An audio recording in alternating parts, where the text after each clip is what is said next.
रश्मि देसाई पर अरहान ने लगाया बड़ा इल्ज़ाम। रश्मि देसाई को अरहान ने बताया झूठा। रश्मि देसाई पर फूटा अरहान खान का गुस्सा। वेल, क्या है पूरी खबर, चलिए जानते हैं।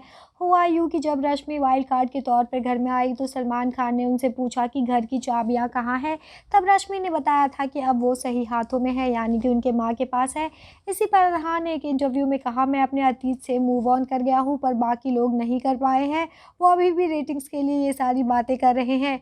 क्या उन्हें नहीं मालूम कि ये शो मेरा परिवार भी देख रहा होगा और इस मैटर को दोबारा घसीट कर लाना सही नहीं है। इतना क्यों चाबियों को लेकर मुझे याद कर रहे हैं ये लोग। अपने और रश्मि के रिश्तों पर अरहान बताते हैं, रश्मि और मैंने दोनों करीब 1.5 साल तक एक साथ लिविंग रिलेशनशिप में थे, लेकिन उसने शो में दावा किया कि हम बिग बॉस करने से कुछ समय पहले ही मिले हैं। मैंने इसकी उम्मीद नहीं की थी। हमारा 3 महीने में ही ये रिलेशनशिप इतना गंदा हो जाएगा।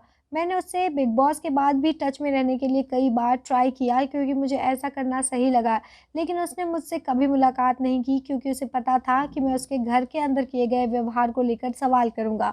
और रश्मि कभी भी कुछ ऐसा नहीं करती जिससे उसकी इमेज को नुकसान पहुंचता हो। अरहान ने आगे बताया कि रश्मि को उसके बीवी और बच्चों के बारे में पहले से ही पता था। रश्मि ने मेरी शादी और बच्चों के ना होने की जानकारी पर बहाने बनाए। क्या ये पॉसिबल है कि जब आप किसी के साथ पिछले 3 साल से रह रहे होते हो, वो मेरा फ़ोन भी चेक कर सकती थी। उसने मेरी पत्नी और बच्चों के बारे में सब कुछ पता था, लेकिन उसने नेशनल टीवी पर झूठ बोला। और इतना कुछ होने के बाद भी उसने दूसरे दिन मुझे घर में प्रपोज़ किया।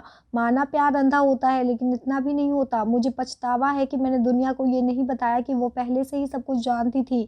ये बहुत बड़ी भूल थी मेरी।